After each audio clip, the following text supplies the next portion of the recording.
Welcome to section 4.5. In this section we're going to be talking about the distance formula, which calculates the distance between any 2 points in the plane, the midpoint formula, which finds the point exactly halfway between any 2 points in the plane, and finally we'll come back to discuss circles at the end. So here we see a scenario, the general case of 2 points in the plane. We would like to find the distance between them. In other words, if we were to draw a straight line segment connecting the two, what is that distance? Well, we can imagine a right triangle. The nice thing about the xy plane is it's a grid system above all. So if we imagine a right triangle with those 2 points defining the non-right corners of this triangle, then we can create this point over below our second point and directly to the right of our original point. We'll call it C. We'll call this one A and this one B for brevity's sake. Now C is at exactly the same height as A, so its y-coordinate is y1. And its x-coordinate, you'll see it's at the same horizontal distance from 0 as point B. So we know its x-coordinate is x2. So imagining this right triangle, if I wanted to know the length of this side, D, we could view this as the hypotenuse. So remember, to find the length of the hypotenuse, we can use the Pythagorean theorem to relate the length of the other 2 sides to the length of the hypotenuse. Now, all we need is to know the length of each side. Well, the distance from point A to point C is going to be simply the distance between the x-coordinates. And the distance between any 2 numbers is the absolute value of the difference, x2 minus x1. Similarly, the vertical distance between point B and point C is also going to be just the distance between the y-coordinates. The x-coordinate is identical, so we could say that's the absolute value of y2 minus y1. The distance vertically is a straight line. Okay. So we know the length of either of the sides of this. We can relate these using the Pythagorean theorem.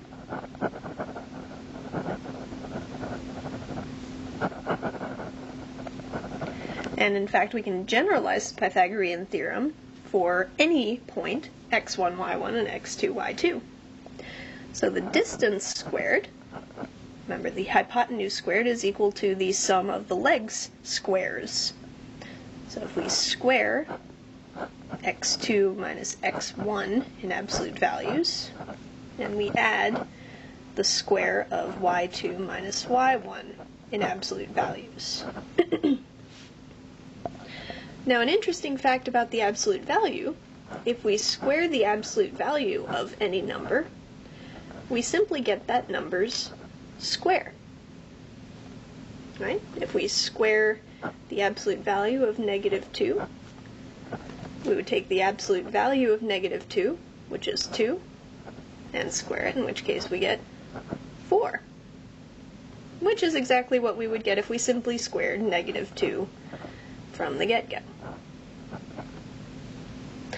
So really, it's redundant to square the absolute value. We could simply square the difference x2 minus x1 plus the difference y2 minus y1.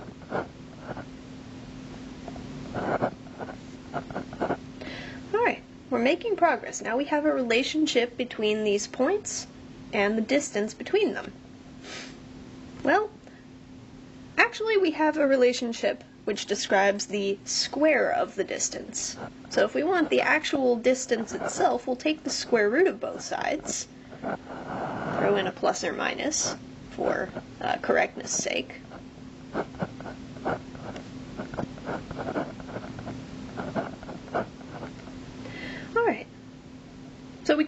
quit right there. However, remember that a distance doesn't really make sense for a distance to be negative. So we only keep the positive version of this. So the distance between 2 points is equal to the square root of the difference between the x-coordinates squared plus the difference between the y-coordinates squared. And then that's our distance formula.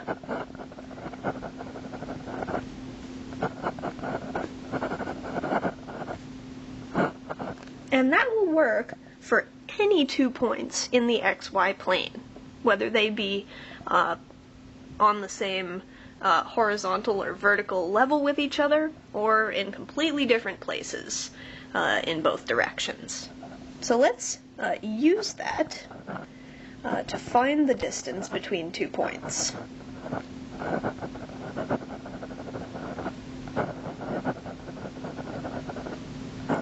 Let's do 5, -7, and 3, -4. Alright, well, just to visualize, 5, -7, 1, 2, 3, 4, 5, 1, 2, 3, 4, 5, 6, 7, right about there, and 3, 1, 2, 3, -4, right there, so we would like to know how far apart these 2 points are from each other.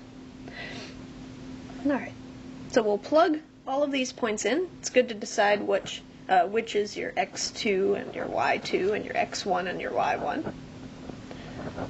This is kind of similar to the slope equation. The formula is very different, but we're going to use the same sort of process. So the distance between these is going to be the square root of, and we'll take the difference in x values, so 5 minus 3, and square it, and add to that the difference in the y values, -7 minus -4, and square that. So that works out to the square root of 2 squared plus -7 plus 4, which gives us -3,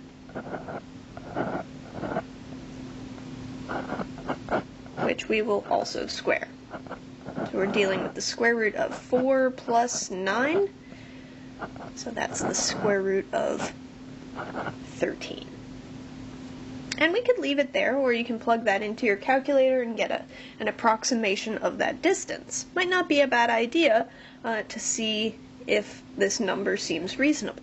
And that turns out to be approximately 3.6.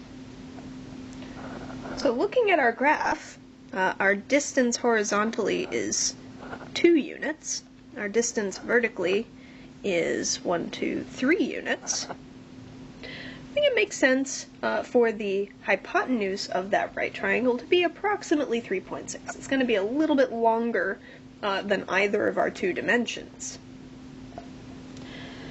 And that is how we use the distance formula.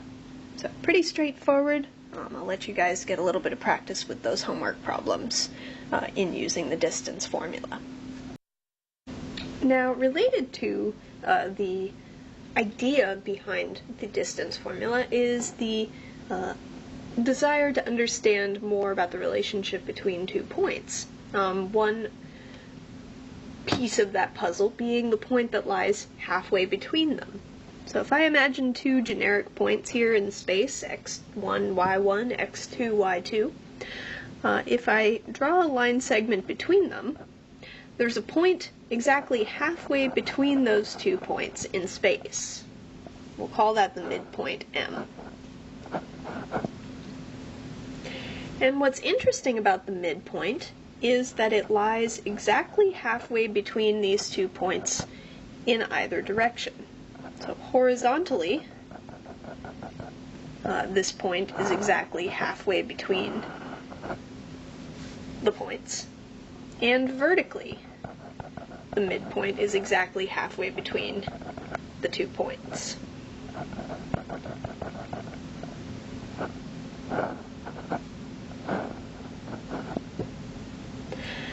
Well, what's useful about that is that it's very easy for us to find the value halfway between two other values. We call that the average.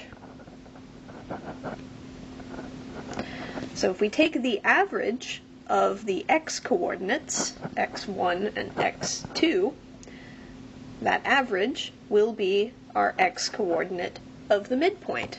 So x1 plus x2 over 2 is the x-coordinate of the midpoint.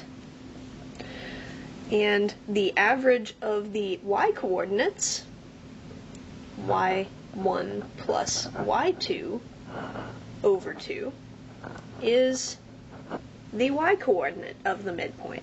And that's where our midpoint formula comes from. The midpoint between 2 points, x1, y1, x2, y2, is the point, so we're going to have an ordered pair, x1 plus x2 over 2, y1 plus y2 over 2.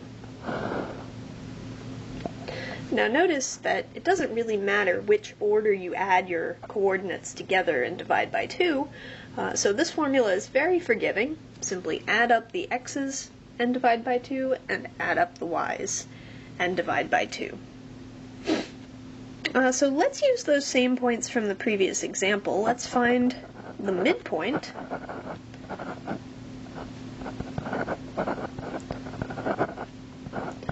of the points 5, negative 7, and 3, negative 4. Well, we can graph this again and get a pretty good idea of what we're talking about.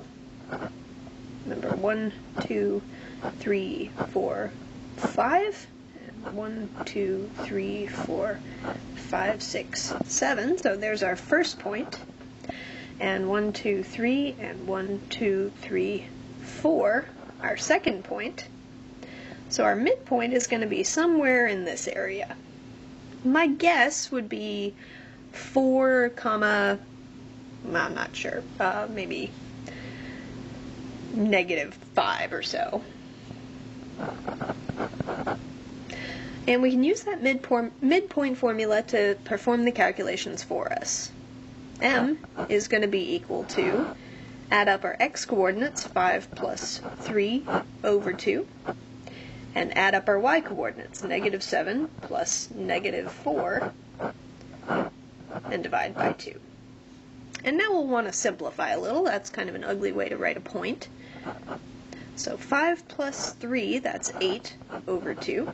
And negative 7, essentially minus 4, is negative 11. And we'll divide that by 2 as well. Well, 8 over 2, we could simplify that to 4. And negative 11 over 2, we could simplify that to negative 5.5 if we want. And does that look believable as a midpoint, where here we are at 4, and here we have negative 5, negative 6, and right in the middle we have our midpoint. So that's how we find the midpoint between two other points. This one again is also pretty simple, so try out some of those homework problems and see how they go for you. Refer back to this example for direction. Now our final topic in this section is going to be a little bit more involved and interesting than the ones we've seen so far. The question of how to graph circles is one that we can solve now using the distance formula that we got at the beginning of this section. So what's interesting about a circle is that every point on a circle is an equal distance from the center of the circle. So if we wish to define a circle, we can specify its center and its radius. So if we come out r units in any direction, we'll find points on the circle.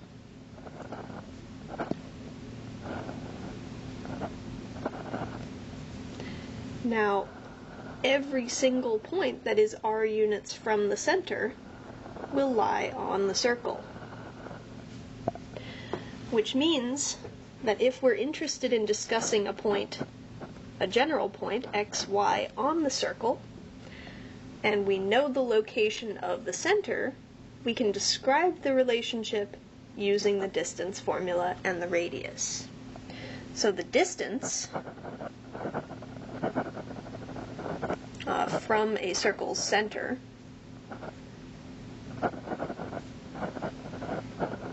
and we often denote the center as HK. That's kind of similar to the notation we used in previous sections to discuss the vertex of a parabola. This sort of convention where a graph has a particularly important point is fairly common, naming that point HK. So when we're talking about circles, the point HK is going to be the center, and the distance from the center to any point x, y is r. And that's how a circle is defined. But we can express this relationship mathematically by saying the distance r is equal to the square root of the difference in the x-coordinates, x minus h squared, plus the difference in the y-coordinates, y minus k squared. And this is the equation that we can use to describe a circle at any center with any radius. Now, I should mention that our radii in this section are going to be non-negative. It doesn't make sense for a distance to be negative, and that's what a radius is. It's the distance from the center out to any point on the circumference of the circle. Now, this relationship is perfectly valid, but our convention is to square both sides and write this as r squared equals x minus h squared plus y minus k squared. So a circle with a radius of r and a center at hk will have this equation to describe it. So for example, the circle with a center of 1, 3 and a radius of 4, its equation will be 4 squared equals x minus 1 squared plus y minus 3 squared. And we would probably simplify that to 16 equals x minus 1 squared plus y minus 3 squared. And we will on occasion need to construct the equation of a circle, but the nice thing about this form is that we can also work backwards. So for example, the circle whose equation is given by 25 equals x minus 3 squared plus y plus 2 squared.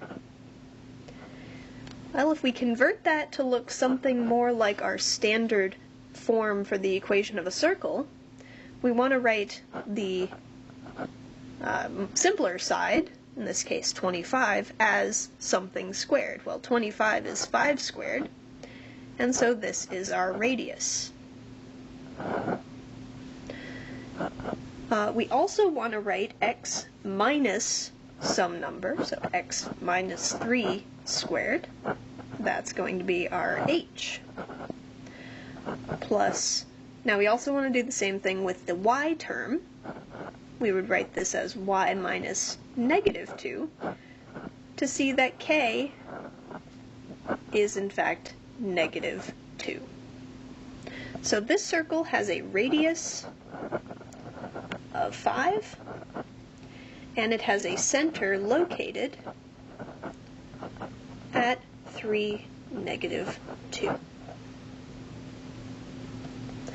Now, if you're consulting the notes for this section, we're next going to discuss how to graph this type of thing. So on the next In the next example, we will graph this circle.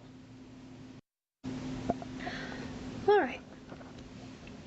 So now that we know this circle's radius is 5, and its center is 3, -2, we can get on with graphing the circle. So we'll draw a nice big graph. And graph paper is your friend for these types of problems. So we'll plot our center first to know where we're supposed to be graphing. So 3, -2, and I like to use an open circle since the center isn't really part of the graph. It does define the shape of the graph of a circle, but it's not actually on the circle itself. So here we have 3, -2. Now to find points on the circle, we need to look 5 units away from that point. So if we come up 5 units, 1, 2, 3, 4, 5, we find a point that is 5 units away. So there's our radius 5. If we come 5 units to the left of the center, 1, 2, 3, 4, 5, we find another point that should be on our circle. If we come down 5 units, 1, 2, 3, 4, 5, we find another point on our circle, and finally if we go out 2, 3, 4, 5 units to the right, we find a 4th point on our circle. Now, it's easy to go in the cardinal direction, straight up and straight down and straight out to either side. Going 5 units at an angle is a little trickier.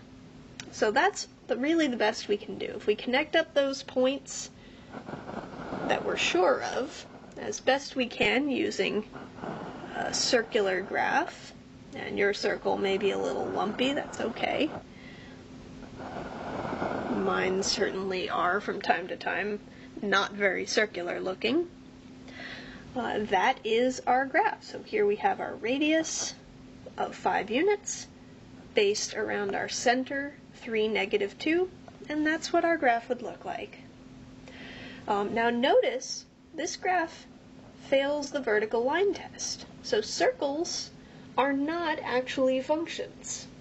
This is one of the few graphs that we'll see in this entire course that is not actually a function.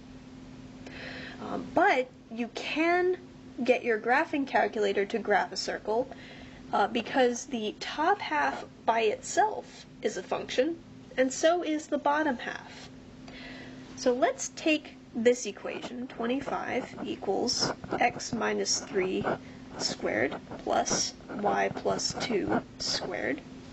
And let's solve this for y.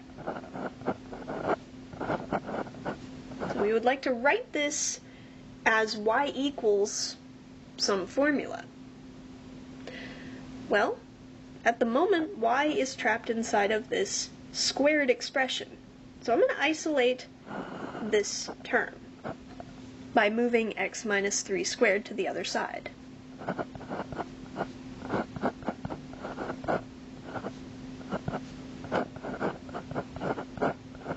Okay, and now we can apply the square root property to say positive or negative root 25 minus x minus 3 squared equals y plus 2.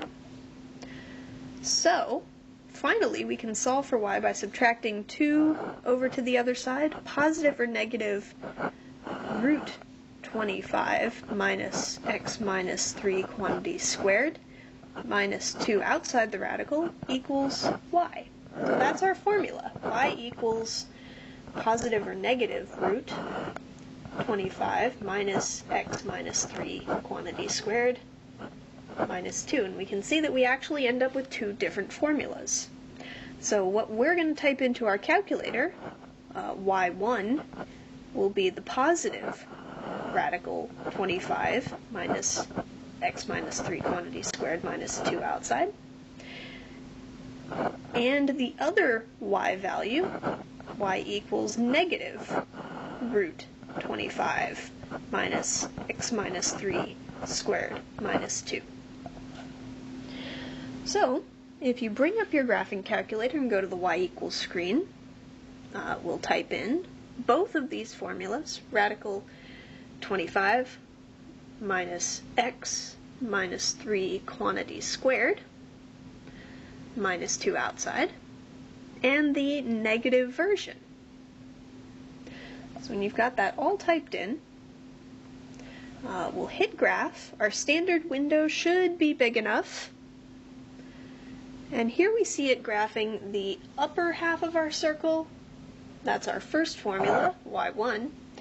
And our second formula produces the bottom half of our circle.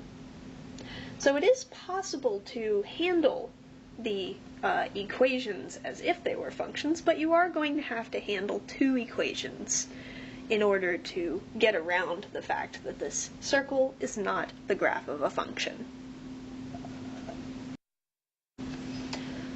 On the next page, we see another circle that we would like to graph. Here we have 10 equals x squared plus y squared. So if we want to write this in the standard form to see what all the pieces are, well, 10 is not a perfect square, but we could write this as the square root of 10 squared, and that square root of 10, that's going to be our radius.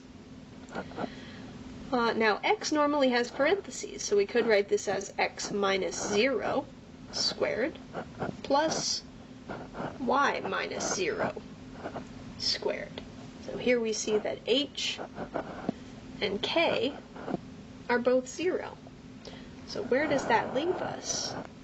Well, our circle will have a center at 0, 0.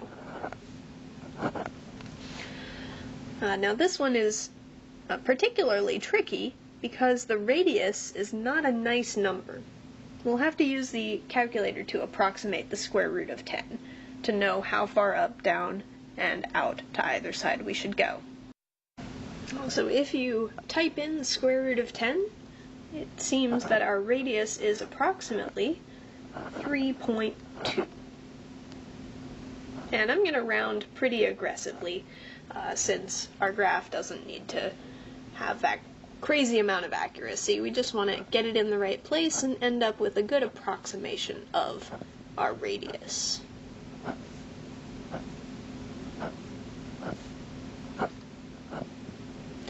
Alright, so starting from our center, we'll come up 3.2 units and plot something near 3.2 as best we can.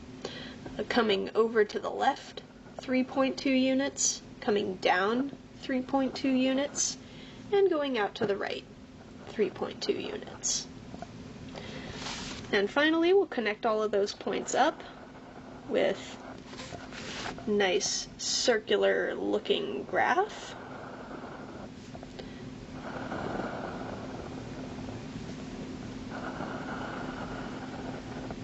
And there we go. So that is the graph of 10 equals x squared plus y squared. And this sort of exemplifies the next remark that you'll see in the notes, which is that any circle of the form r squared equals x squared plus y squared is going to be centered at the origin, 0, 0. So that's kind of a nice convention. If you see that that's what's going on, you can immediately tell that the center is 0, 0. And it makes graphing just a tiny bit simpler. You can just go straight out in either direction, whatever the radius dictates. So that's how we're going to be graphing circles once they're in that nice standard form. So either r squared equals x squared plus y squared, or r squared equals x minus h squared plus y minus k squared. But this is not the only form that circles can come in. The other form, the general form, something along the lines of ax squared plus by squared plus cx plus dy plus e equals 0. In other words, if we were to FOIL out our x and our y parentheses. And simplify down, we could write this in general form.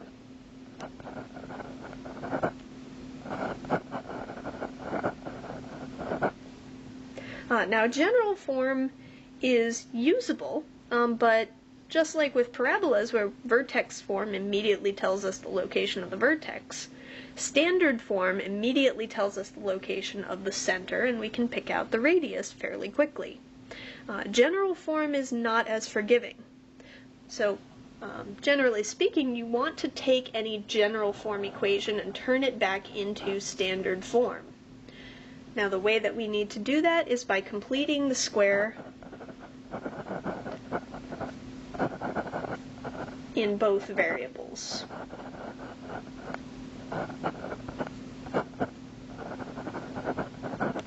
So our next example, we'll see exactly how to do that in order to graph an equation given in general form.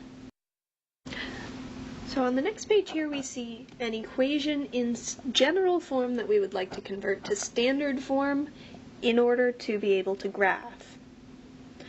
Now I would make a few cosmetic changes to the equation before we get into that process. I like to group up my x terms, so x squared minus 2x, and leave a little space because I'll be completing the square on x, plus y squared plus 10y, and again leave a little bit of room. And I also like to move the constant over to the other side, so we'll move 10 over to the other side of our equation. So for the x terms, we'll begin by dividing, if necessary, to clear the coefficient of x squared to get 1. We already have 1 as the coefficient of x squared, so I can now look to b, to the coefficient of x. So b equals -2, which implies that b over 2 equals -1. And if we square that, we get -1 squared, which is 1. And that's what we need to add to the x values to get a perfect square. Simultaneously, I need to add that to the other side. Otherwise, I would unbalance my equation. And we'll do the same kind of thing for y. So for y, again, our y squared already has a coefficient of 1, so we can proceed. Take b to be 10, then b over 2 is 5, and b over 2 squared is 25. So that is what we need to add to the y terms. And we also need to add it to the other side. So where do we stand? Well, here we have x squared minus 2x plus 1, which is a perfect square. And here we have y squared plus 10y plus 25. And on the right we have 36. So now I can factor the x terms as x minus 1 squared. I'm getting that minus 1 from the b over 2 step. I can similarly factor the y's as y plus 5. I'm getting that 5 also from the b over 2 step in the y direction. We're adding those, and on the right we have 36. So we can quickly see how this is turning into standard form. We already have x minus h and y minus k. So our last step might be to resolve the radius question. So x minus 1 quantity squared plus y minus -5 quantity squared. And 36, well, the square root of 36 is 6, so we could write 36 as 6 squared. So there we have our radius. Here we have h. And here we have k. So we can get on with the question of graphing. So we would like to plot this circle. 1, -5. We are going to graph our center. So 1, -1, 2, 3, 4, 5. Our center. And we'll come out 6 units in every direction.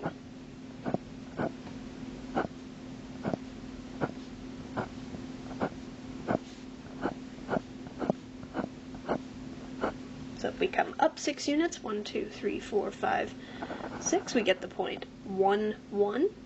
If we come to the left 6 units, we're at -5, -5. Coming down, we would be at 1, -11. And coming out to the right, we would be at 1, 2, 3, 4, 7, -5. It's quite a large circle. It's probably not going to look very circular when you're finished graphing, if you're anything like me.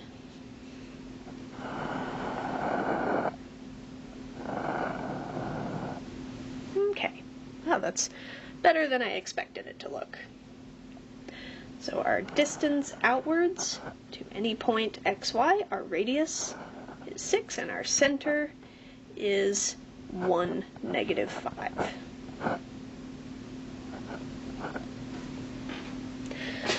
And there we have our circle. So taking this equation, which we really couldn't make much sense of, we complete the square twice to write it in standard form. So this is probably where I would leave my answer if all I had to do was write it in standard form. Going that additional step and rearranging the y's and writing 36 as 6 squared, that's just additional window dressing to sort of see how all of the pieces come about. So that is how we are going to graph circles in either form. We need to convert them to standard form and then pick out the pieces just like we did back with the vertex form of parabolas. So that should be enough for you to get started with the homework out of this section. Bring any questions that you have to our next meeting.